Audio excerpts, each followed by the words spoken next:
let's take a look at Kevin and James. Kevin is in the red.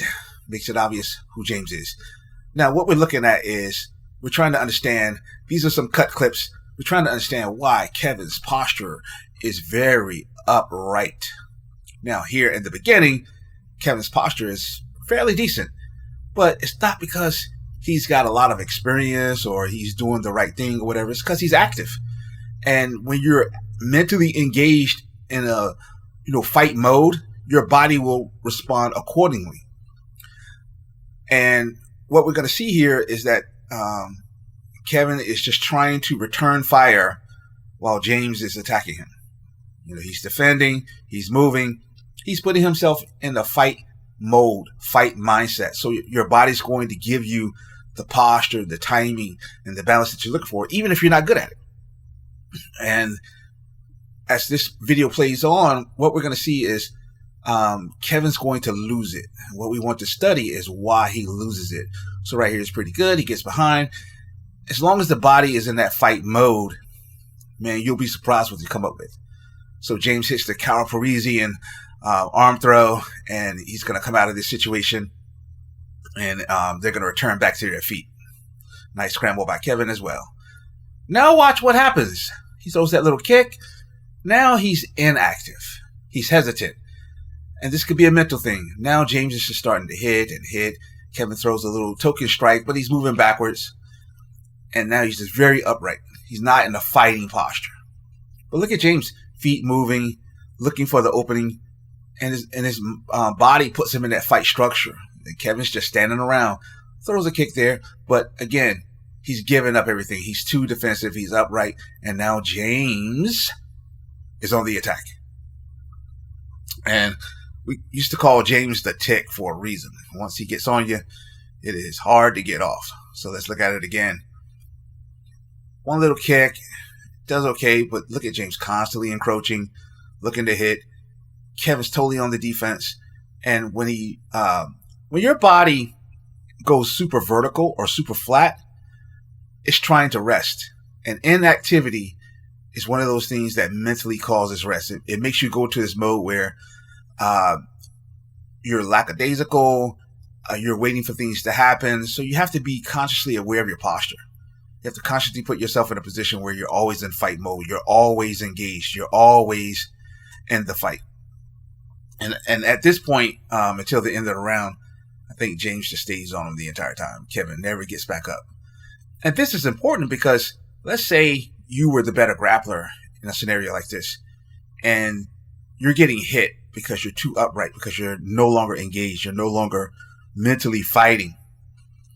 Now you're in a situation like this. You notice Kevin's flat because his body's resting now. He's inactive. And one of the tools that I use to solve that problem is the catch drill. I use the catch drill to work on check fire concepts.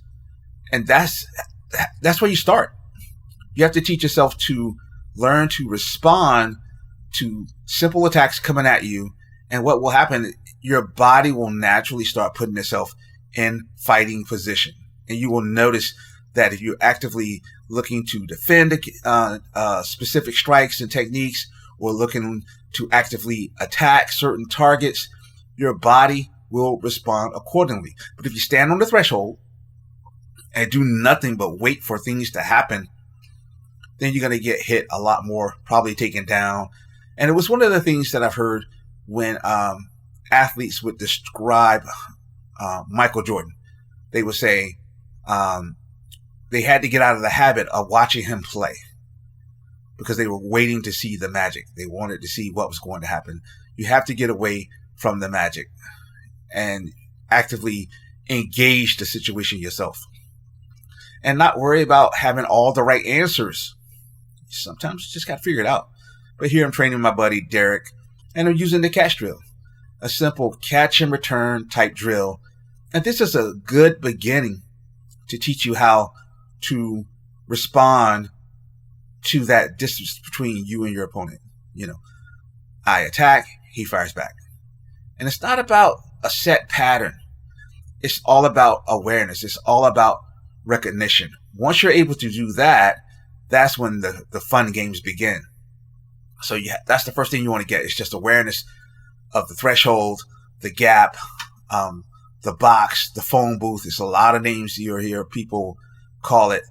But the first thing you have to recognize is that something has to happen or will happen between us, that in that space between us, and you have to have an answer for it, because you don't want to give your training partner, your opponent, or whoever a lot of confidence where they begin to take over the fight.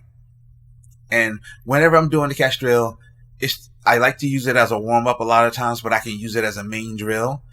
But the biggest reason that I use it is because it allows me to study.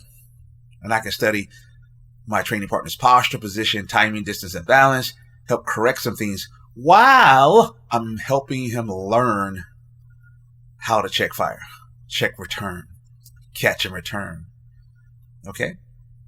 So make sure that if you're training the catch drill in this way, that you're not just going through a route motion just to get speed or just to get conditioning. You want to make sure that as we check fire, check return, that we're putting ourselves in the right position, that when we do counter the strike, that we're doing so with significant force, with force generation, or it doesn't matter.